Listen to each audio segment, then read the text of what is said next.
Let's be real. Who hasn't dreamed of just packing it all up, moving somewhere absolutely beautiful, and somehow living a better life for way less money? Well, it's more than just a dream. And today, we're going to break down how you can actually make it happen. Just think about that for a second.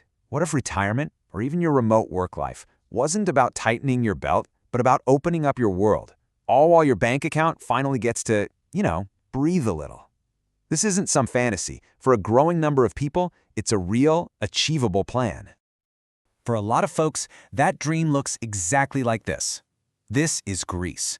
And for the first time ever, it's just been named the #1 retirement destination on the entire planet. We're talking spectacular coastlines, amazing food, and a slower, richer way of living. But before we get lost in more of these paradise locations, let's make sure we're all speaking the same language.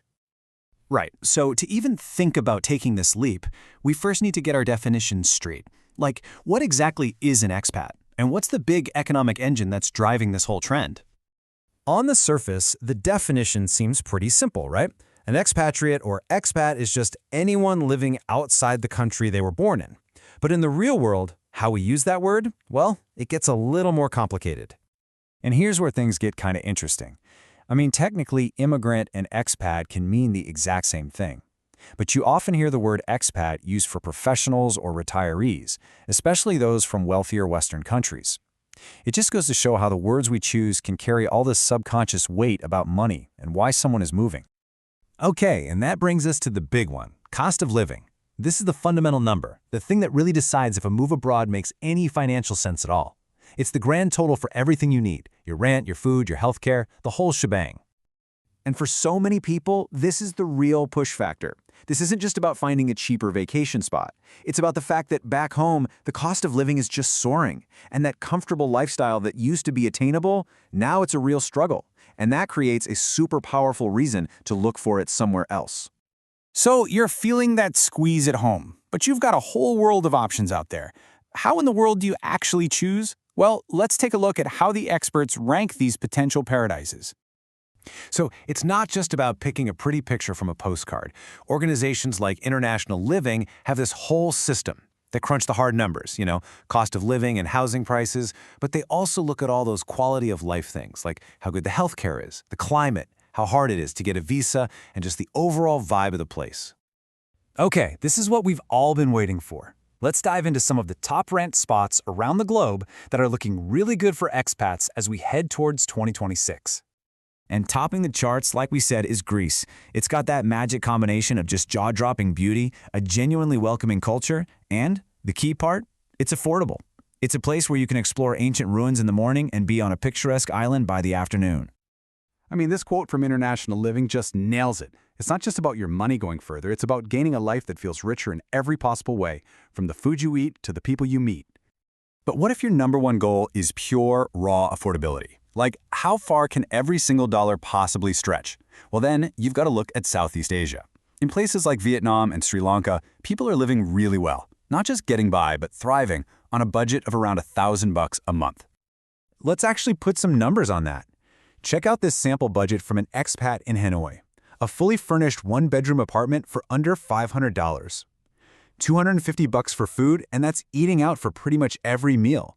When you see it laid out like this, you realize just how insane the value is. And it's not just about the big expenses. I love this little story from an expat in Vietnam.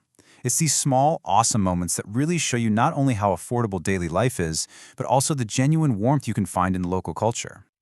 Now let's switch gears and think about a different kind of expat, the digital nomad. For them, it's not just about being cheap. They need killer internet, they need to feel safe, and they need an easy visa situation. And for that very specific profile, Portugal is hitting all the right notes.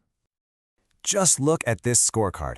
Sure, it's more expensive than Vietnam, at about $2,000 a month, but it gets a perfect 100 out of 100 for internet speed, and it's incredibly safe. And here's the kicker. It offers 90 days visa-free for a lot of us, plus they have a dedicated digital nomad visa for when you want to stay longer. That's a game changer.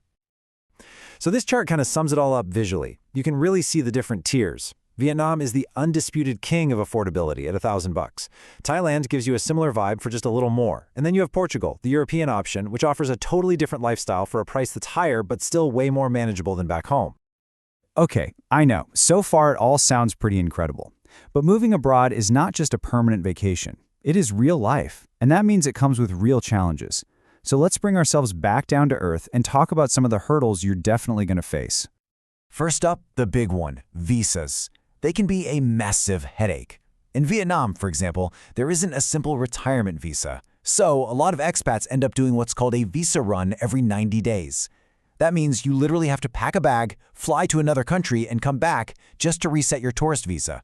It's an extra cost and a logistical hassle that you absolutely have to factor in. And here's another thing. Even paradise has its problems. Take Bali. It's a dream destination for so many, but some experts have actually dropped it from their top lists recently. Why? The traffic has gotten so bad that if you have a medical emergency, it could literally take hours to get to a hospital. It's a pretty stark reminder that you have to look at the practical stuff, not just the pretty pictures. And you have to remember, the rules of the game are always changing. Malaysia just made its retirement visa way more expensive. Thailand just brought in a new tax on foreign income. And the quality of healthcare can fall off a cliff once you leave the big cities. It all means you have to do your own homework, and you have to do it constantly. So what's the big takeaway from all of this? It's that there is no single best place to live abroad. It just doesn't exist. The perfect spot for a retiree on a tight budget in Vietnam is totally wrong for a digital nomad who needs fast internet in Europe. In the end, it's all about finding the right match for you. And that really brings us to the final and most important question. Forget the rankings for a second. What do you actually want? Is it all about the money, the weather, the culture, the food? Figuring that out is the real first step to finding your own little piece of paradise.